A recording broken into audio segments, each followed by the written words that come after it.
ఈ వేదిక మీద నుంచి రాష్ట్రంలో గెలిచిన 12,706 మంది సర్పంచులకు నేను సూచన చేస్తున్నా, ప్రత్యేకంగా స్పెషల్ డెవలప్మెంట్ ఫండ్ చిన్న గ్రామాలకు 5 లక్షలు, పెద్ద గ్రామాలకు 10 లక్షలు యథావిధిగా మీ గ్రామాలకు వచ్చే నిధులు కాకుండా స్పెషల్ డెవలప్మెంట్ ఫండ్ ముఖ్యమంత్రి నిధి నుంచి మేజర్ గ్రామ పంచాయతీలకు 10 లక్షలు, చిన్న గ్రామ పంచాయతీలకు 5 లక్షలు నూతన సంవత్సరంలో మీకు ఇచ్చే బాధ్యత నాది అని ఈ వేదిక మీద నుంచి తెలిసినాం.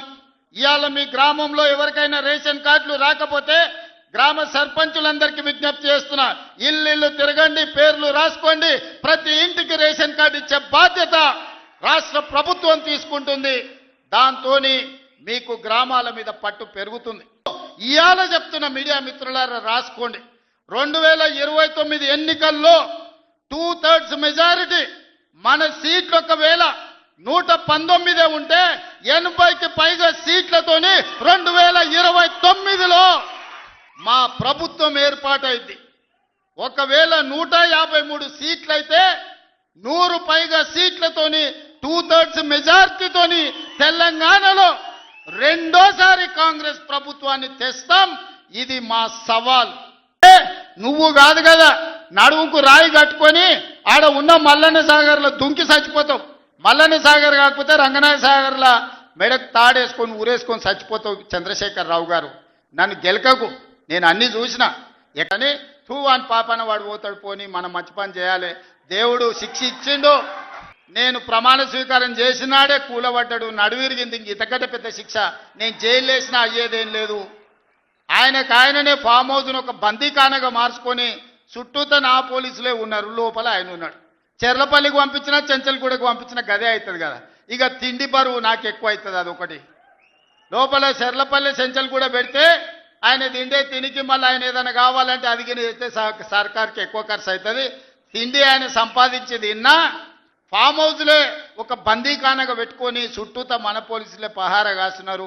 ఇక ఆయన చేసిన పాపాలకు ఆయననే పోతాడని ఊరుకున్నా. నేను ప్రమాణ స్వీకారం చేయడానికి పోయిన రోజే మంచం మీద నుంచి బోర్ల పడి మక్కెలు ఇరిగి మూలకు పడ్డాడు.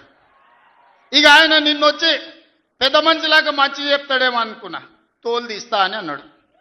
తోలు తీస్తాడంటేనే ఇక నేను చెప్పదలుచుకున్నా, అయ్యేగా నా సంగతి వదులు కానీ మా సర్పంచులు వచ్చిండ్రు, రా ఏ తోలు తీస్తావరా, నీ తోలు తీసుడు కాదు, నిన్ను చీరి చింత కట్టి చింతమడకలో ఏలాడేసి కొడతారో లేదో మా సర్పంచులు, రా కొడంగల్కి వస్తావా లేకపోతే మమ్మల్ని చింతమడకకు రమ్మంటావా, మా సర్పంచులను దోల్తా.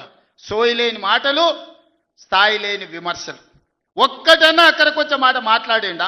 ఇలా కేసీఆర్ కూడా గట్టిగా మాట్లాడుతుండు. ఈడ మాట్లాడతాను రావంటే రంగారెడ్డి జిల్లాలోటి, పాలమూరులోటి, నల్గొండలోటి ఆయన మీటింగులు పెడతాడంట.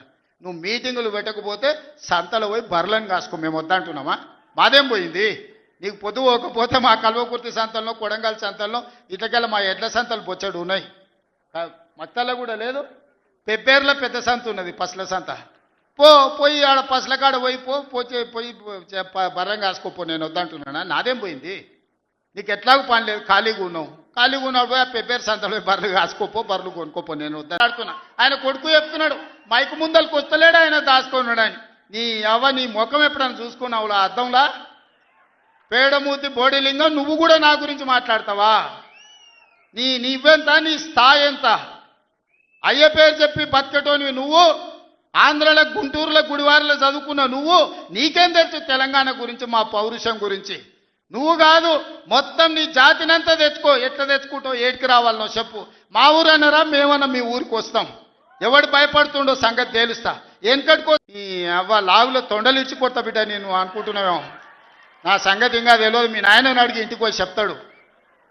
అమెరికాలో బాత్రూమ్లు అడిగినట్టు అనుకుంటున్నావు నాతో మాట్లాడు అంటే, నేనేదో మంచుకుంటూనే పోని అవల పోరోడు గాలికి తిరిగేటోడి గాలిగాంతో నాకెందుకని